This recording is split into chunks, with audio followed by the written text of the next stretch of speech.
Now, let's see where we are. So, let's talk about glider. Okay? Do you remember it was one of those spaceships, the smallest one? So, let's say it's running, and while it's running, we are decreasing lambda. What is interesting that it actually adapts, and it doesn't just die off immediately. Let's watch it again. So at first it's just zeros and ones, then it's something in between, but it still keeps running, right? At some point it stops existing, right? So this was very interesting to us. And we tried to understand it. While we were trying to understand it, we looked really, really close. So let me show you. What this G0 means, let me ask another question. Wait. Stage 1 is this, and stage 2 is this. What is this G0? It means that it used to be 0, now it has grown. Why it has grown? Because it used to be this 0 and it had 3 states, right? We are fairly close to game of life, so still 3 states result in reproduction, so like growth, so hence you have G0. But then what happens in the next stage? There is apparently stability, because you see this is 1 plus 1. There are 2 cells, 2 alive cells, more or less.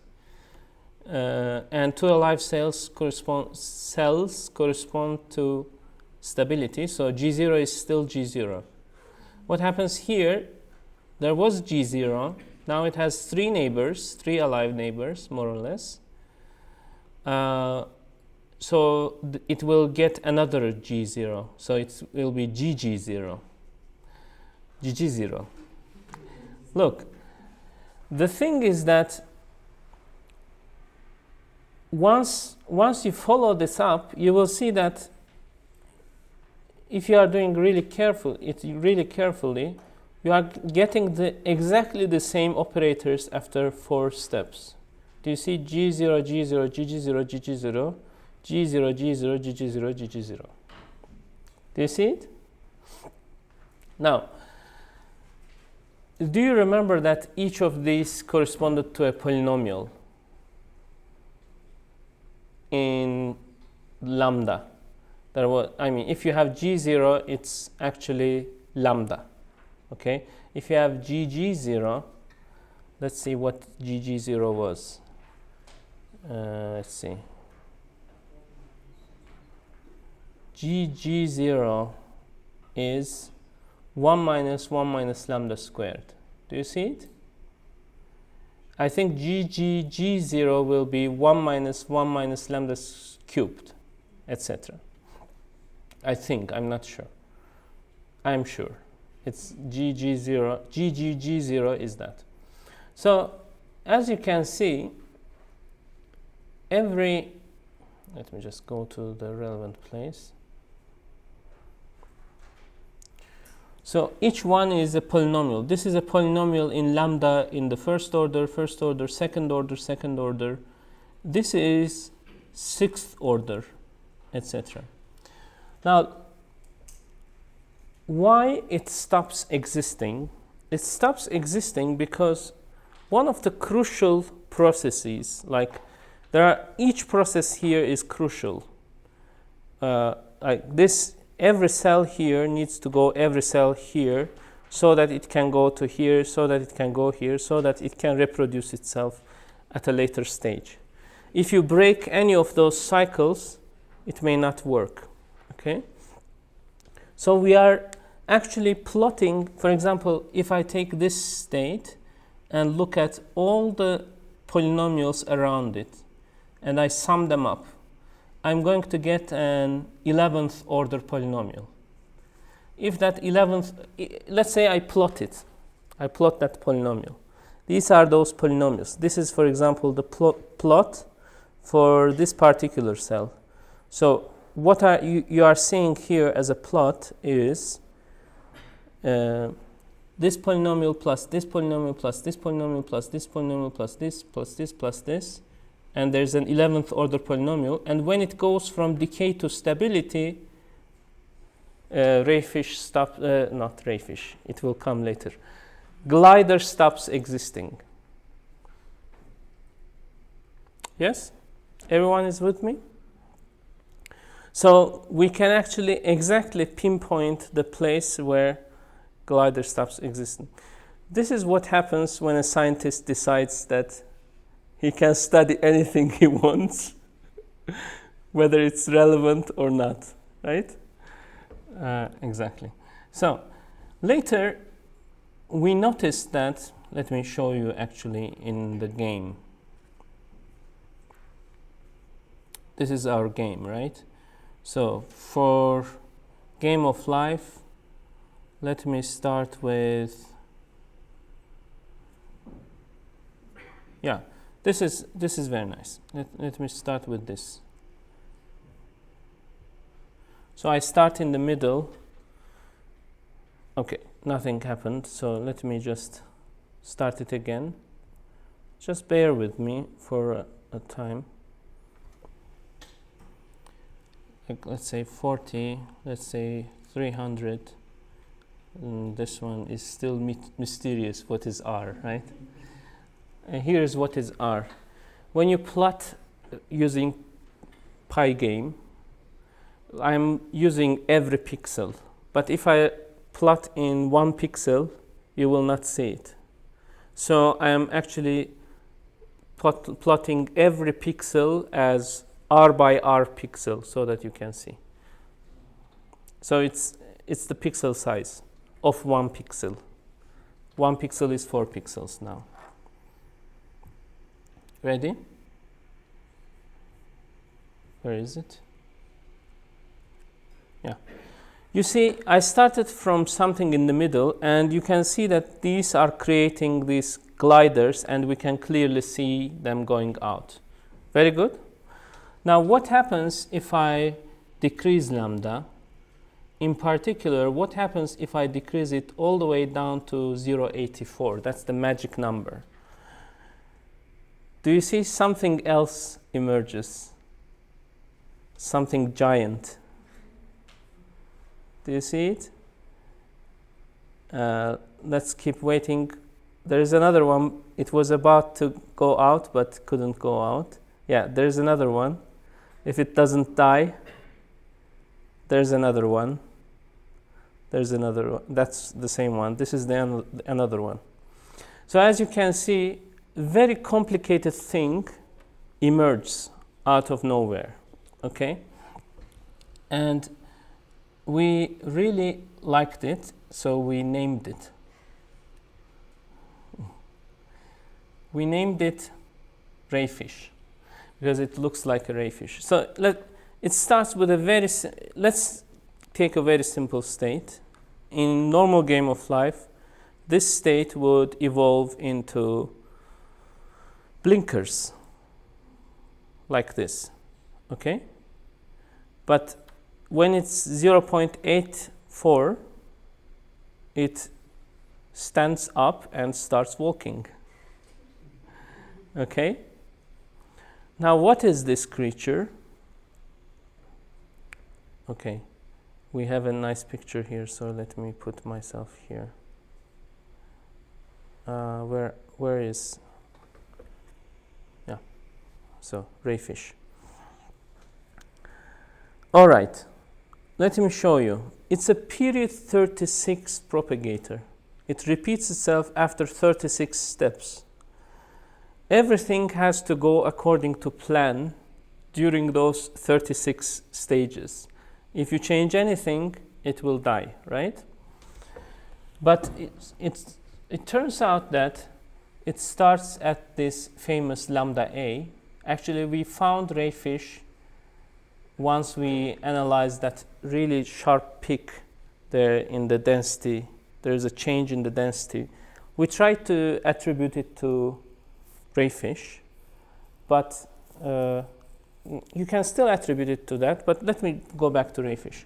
So what makes it awesome is that it's very complicated, and you would expect complicated things to not exist, right? A typical question, typically, like, if you want to study origins of life, for example, you say that, okay, let's say you have an explanation for that mechanism, but that mechanism, the other mechanism, how do you explain that? So where does complexity come from? Well, in this case, complexity comes from the fact that it has simple stages. Do you see? It's at some stages, it's like really a giant, right? But then it shrinks down to a very minuscule thing and goes ahead and becomes a giant again, and then becomes again. In fact, there is an organism. Just today I was discussing with my biologist friend, and there is an organism that lives forever. Do you know that jellyfish? Yes? So its solution to living forever is Benjamin buttoning itself. Like, it becomes a baby, so it's a huge jellyfish. It somehow switches its molecular circuitry so that it becomes a baby. Then it grows into adult again. Then it becomes a baby again. Then it grows into adult again. And it lives forever, in principle. Oh, I can go from here to my iPad. That's one thing. Again, this same logic applies here as well. Do you remember how we decided where the glider can live? There was a polynomial, right? For this one, there is also a polynomial. It just so happens that for Rayfish, it's also 11th order polynomial, and you solve that 11th order polynomial, and you get this lambda r, where it starts existing. Okay. Okay. Then we went back to elementary cellular automaton. What we can do there? Well, elementary cellular automaton, we chose rule 90. Let me tell you why. What if I make it like this? I don't have...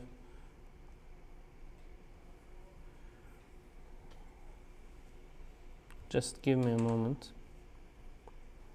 You can see it, right?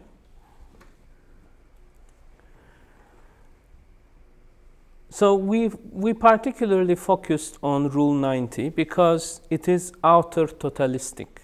What does outer totalistic mean?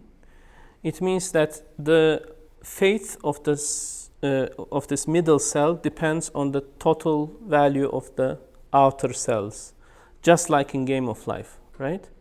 But rule 90, you remember those 255 rules? One of them is rule 90. It's fairly complex, but I also showed you that it's actually not that complex because it's XORing, right? So we applied this logistic version to this one as well. How would you apply it? Here's how it works. In rule 90, first of all, let me ask you, what can be the sum of these two cells? It can be 0, 1, or 2, right? If it's 0, it's decay. If it's 2, it's decay. If it's 1, it's growth. XOR, right? 0, 0 goes to 0, 1, 1 goes to 0, 0, 1 goes to 1, 1, 0 goes to 1. Do you remember that? Yes. Now, very well. Let me also show, just mention that it also looks like Game of Life because there is decay, decay, and growth in the middle. Okay. So what we did here, if you start from a simple initial condition, it becomes a Sierpinski triangle, right? But let's change lambda while we are running this system. This is time, and while time is running, I'm changing lambda. As you can see, at some point, the system changes behavior, right? In particular, here you start seeing these stripes. Do you see those stripes? We had a way of filtering out those stripes. Now we are at that regime, at this regime. We are focusing on that regime. What was the lambda for that regime? Somewhere in 0.6, right? Now we are in that regime, and I'm still changing lambda. What is astonishing to us here is that we can smoothly go from class 3 cellular automata to class 4 cellular automata. Do you see that happening? Because it's chaotic here, right? And then it becomes complex. You might ask me, how come there is blue region here? Wasn't it stripes? Well, we are applying some sort of filtering to it. Do you see, like if you make a sum out of, if you sum them up, they become the same thing, right? If you sum the previous one and the next one, it's always the same throughout the stripes. And whatever that number is, just subtract it.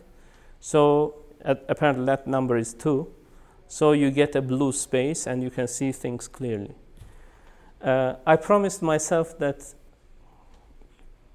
forever in this course, I will just continue no matter how bored you are. And I'm keeping that promise. Another thing that is quite astonishing to us, not many people, is that at some point, this lambda, do you see this organism just living its life? And then lambda changes and it becomes another organism. So that reminded us about this punctuated equilibrium. Remember Per-Bach's explanation to it, that there's intrinsic dynamics and changes it, blah, blah, blah. And we think that this is another way of approaching it, so that for a certain lambda, you have certain operations that create one organism, but if you change lambda slightly, there is just one operation that is no longer working, but it starts creating another organism. Okay? So, in short, life finds its way. I think it's from Jurassic Park, right? Are you too young to not ever see that movie? No? Have you seen it? Okay. Not the new one, the old one. Okay. Then I sent this study to Stephen Wolfram in 2019. Shall we just read this email? Dear Professor Stephen Wolfram, your work have always inspired me. Your idea of computational universe is right at the center of my thought process. Recently, I published a paper that you might like. I would be honored if you can have a quick look at it. Thanks for everything, blah, blah, blah. And then it's Corona time. Let me just go out of the screen. 2nd of January 2021. It's like getting email from Santa Claus himself. Thanks for sending this. Apologies for a very slow response. Wolfram physics has kept me very busy for the past year. Do you know what Wolfram physics is? It's like a website that demonstrates this physical stuff. Exactly. Let's talk about Wolfram physics. Wolfram physics. Is Wolfram alpha related to Wolfram? Yeah. Wolfram alpha Mathematica.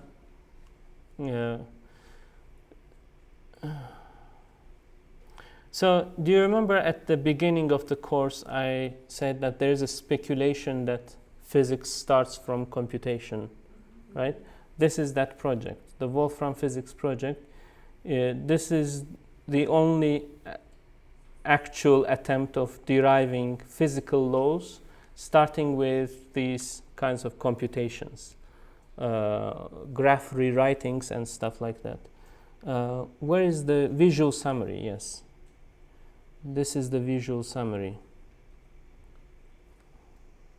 So there are some rules, and those rules go to some hypergraphs, and if you are as clever as Wolfram, you can make some space and time out of it and make some quantum mechanics and gravity. Just go ahead and watch it. Anyways, he was busy with that. Your paper looks nice. It would be even nicer if you were using Wolfram language, and had a version as a computational essay. In investigating continuous CAs, I have often found that high numerical precision is crucial, something Wolfram language can handle well. I was quite surprised to find localized structures in my book, for example. I see you also have such structures. I think there is much more to study about them. Example, about the way structures work. Example, like in class 4, in neighborhood of discrete rules. May be useful to look at exactly solvable cases like this one from my book, his book. One objective in looking at continuous CAs is to see how they can be incrementally adapted as neural nets can. Can one merge the computational abilities of CAs with the trainability of neural networks? Keep up the good work and Happy New Year, Steven Wolfram. P.S. Do consider sending students to Wolfram something. PPS, another challenge, figure out how to make something like your logistic system for graph rewriting. So I'm the happiest person on earth, right? A couple of ads there. Ads, yes. But they are all relevant. I mean, he's right. So, yeah, exactly. This is the paper that we were talking about. And you can see for lambda greater than 1, there are these propagator stuff. What is next? The next thing is even more boring, and I had a promise to myself, right? What was your name? Yeah. All the way. Yeah. Okay, let me talk about that paper as well. Are you ready? Here it is, operator representation of elementary cellular automata. It's actually a lot of fun. So remember that oscillation thing that we didn't have in Game of Life or Rule 90? So we added that operation as well, okay? And we wanted, do you see how Rule 30 is written as bits? And when you hear 30, it doesn't tell you anything about how the rule will behave, does it? No. Well, we turned rule naming into a set of operators, okay? We have 4 operators, right? How many rules did we have? 256. So in binary, you can write it as 8 bits, right? If you are using operators, you can use 4 operators. 4 to the 4 is also 256. So every binary number corresponds to one of our operator representations. Okay, that's the start. And the good thing is that if you write rules in terms of operators, then you can also immediately figure out which operator is the symmetric one to the other one, etc. Let me show you how it is done. First of all, do you remember how we were coding the binary rules? Like this, like 111 goes to 0, 110 goes to 0. The way we did it is that we took the symmetric ones and organized them together. Do you see? 111, 000. it's not only, basically this one is complementary symmetry of this one, because every 1 becomes 0, right? This one is complementary symmetry of this one. This one is complementary symmetry of this one. But then there is the symmetric set and the asymmetric set. Then we look what is going on here. Does 1 go to 0 and 0 goes to 0? What is that? It's a decay. 1 goes to 1, 0 goes to 0, it's stability, etc. Right? It's very nice that rule 30 is decay, stability, oscillation, growth. Do you remember rule 30, which was very interesting? And it's just, in the operator language, it's just put all the operators in order. Decay, stability, oscillation, growth. Now, let's say you want to have the mirror of rule 30. Because of this new definition, you can take the mirrors just by changing the third and fourth operator. So decay, stability, oscillation, growth becomes decay, stability, growth, oscillation. Good?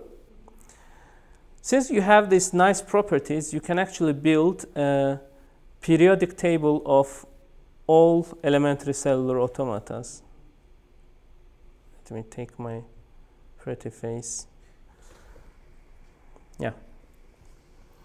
The way you do it, I promised myself to continue. You put you put 2 operators here, 2 operators here. For example, where is rule 30? What was rule 30? Decay, stability, oscillation, growth. Here is rule 30. Do you see? But these operators are arranged in a certain way. We tried all these different combinations, and we were aiming to find a way where all the chaotic ones come together, all the lifelike ones come together, all the boring ones come together, etc. We didn't succeed. I mean, this is as much as we could do. Do you see? The red ones are chaotic ones, and they are together over here, but then they are interrupted by these half chaotic rules. Then there are again chaotic rules over here, and lifelike rules are right between the order and chaos. Do you see? Lifelike, one of the lifelike is here, 110, and the other one is here, 54. Are you happy? Good. I'm happy too. And we made a logistic version of this one. Let me tell you what this green means. These green ones actually become interesting in the logistic extension. Okay, so you can see that the interestingness actually is spreading out if you include the logistic extension. Here is the logistic extension version. Okay, we can look at every one of them. For example, rule 106, or DOGS rule, DOGS. So for example, you expect DD to be really boring, right? It's decay, decay, decay, decay, and it's rule 0 and it's boring, right? Usually the interesting ones are the ones where you have both oscillation, growth, decay, stability, all of them create interesting rules. Very good. And if you remember here, we went smoothly from class 3 to class 4. We showed that you can do it for other rules as well. And here we actually generalized that idea. We said that there is this thing that we can call fields. What are the fields? The fields are things over here. Do you remember for rule 110, there were these fields and there were propagators in between. So with this logistic extension, we can smoothly change the dynamics of the system and see that at some point the fields grow, okay, and push the chaotic ones into a tiny region. When you push chaos, when you confine chaos, you get life. Think about it.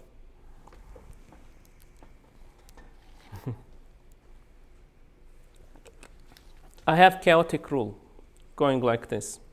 Then I push it I confine it. Just starts doing this, but then it doesn't have enough space to do everything it wants to do. So at some point, it starts repeating itself. That's life. It has a structure. It has information going from one place to the other place, right? So while studying this cellular automata, we have these big ideas that has nothing to do with anything, but also everything to do with everything. All right. Thanks. So, what else can I bore you with? Do you have any questions? Yes. Can you, what you have to these slides, as my answer, you should open these slides. Yeah.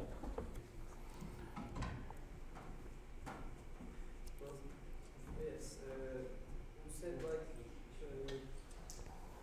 3-1 goes to 0. I think I was not here before the last lecture, so I didn't understand that part. 3-1 goes to 0. Yes. Okay. Let me explain that to you. So, elementary cellular automata, right? You decide what's going to happen to the middle one by looking at the 3 cells. The middle one, the left and right one, okay? And depending, you can come up with 256 different rules, okay? Based on where do you map 1, 1, 1. For example, 1, 1, 1 can map to 0, or 1, 1, 1 could map to 1. That's a possibility. So there are 8 cells and 2 possibilities for each one. So 2 to the 8 is 256. Why we are obsessed with rule 30? Because it creates this chaotic structure. Rule 30 is here. You can't see it from here, but did you watch Rule 30 video? Not yet. Just watch it, you will see what it is all about. So we call it Rule 30 because in binary, this 0, 0, 0, 1, 1, 1, 1, 0 is 30. But when you transfer it to operator representation, then you have decay, stability, oscillation, growth. How does GODD look like? GODDO. No, this God-like. GOD and then? Another D because we need it. Yes, you need the. I thought about God's law, like GODS, right? But it's boring. I'm sorry to say it, but I even considered changing some stuff here so that God's law looks nicer, but it didn't work. Where is God's law? GO. Where is GO? Well, DO is also GO. I'm not going to explain why, but DO and GO are actually in the same place. Yes, really. GS, where is GS? So it's actually nice law, 106.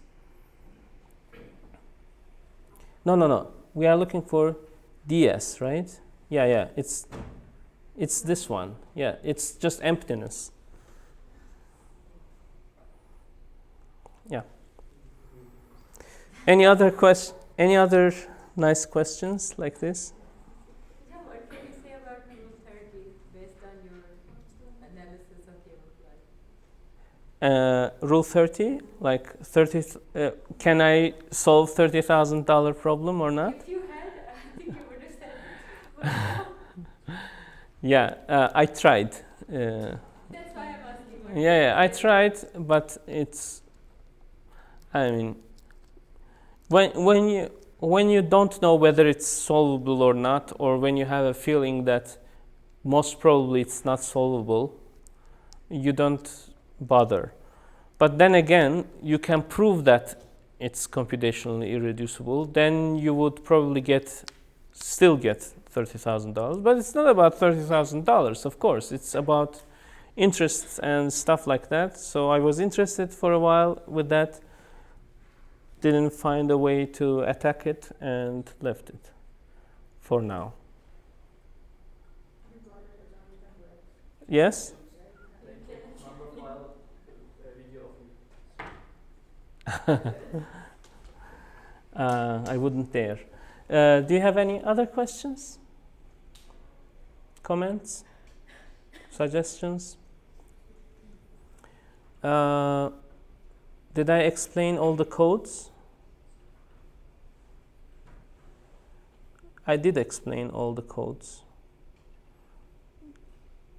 We just, this is just Rayfish. It's just, you have it as a code, so you can use it. Okay. One thing that I have been doing these days is playing with T1, T2, T3.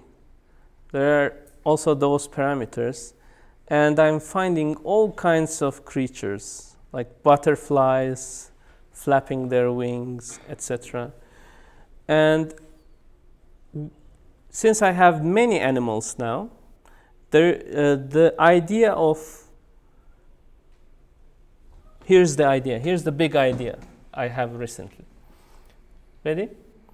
Every complex thing needs to have a simple stage. Every complex thing needs to have a simple stage. Like human beings, they come from single cells, right? You don't just make this one in one factory, this one in one factory, put them together. That's not how nature works. You start with a single cell. Well, you might say single cell is already complicated. Well, for that one, we need 4 billion years, yes.